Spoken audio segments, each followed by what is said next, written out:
கிரிவலம் சென்ற நேபாள நாட்டு பெண் பலாத்காரம் செய்யப்பட்ட சம்பவம் அதிர்ச்சியை ஏற்படுத்தியுள்ளது. கூடுதல் விவரங்களை செய்தியாளர் குரு தண்டபாணியிடம் கேட்கலாம். குரு தண்டபாணி, என்ன நடந்தது? தற்பொழுது பாதிக்கப்பட்ட பெண் எப்படி இருக்கிறார்?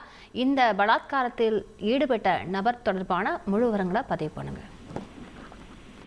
திருவண்ணாமலை அண்ணாமலையார் கோவிலில் சாமி தரிசனம் செய்யவும், மேலும் 14 கிலோமீட்டர் தூரம் கொண்ட கிரிவலப்பாதையில் கிரிவலம் மேற்கொள்ளவும், ரமணர் ஆசிரமம், மலை உள்ளிட்ட பல்வேறு பகுதிகளில் தியானம் மேற்கொள்ளவும் வெளிமாநிலம் மற்றும் வெளி மாவட்டம் மற்றும் வெளிநாடுகளில் அதிக அளவு திருவண்ணாமலையில் பக்தர்கள் வருகை தந்துள்ளார்கள்.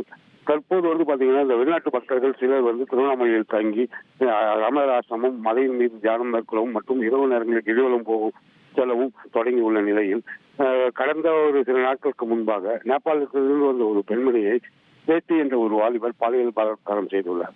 இந்த சம்பவம் குறித்து அந்த பெண்மணி தூதரகத்துக்கு அளித்த புகாரின் அடிப்படையில் திருவண்ணாமலை மாவட்ட காவல்துறை கண்காணிப்பாளர் சுதாகர் தனிப்படை அமைத்து அந்த நபரை தேடி கைது செய்துள்ளார்கள்.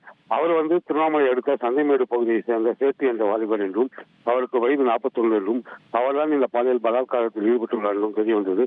இதனையடுத்து அவரை கைது செய்து நீதிமன்றத்தின் முன் ஆஜர்படுத்தி தற்போது வேலூர் சிறையில் அடைத்துள்ளார்கள்.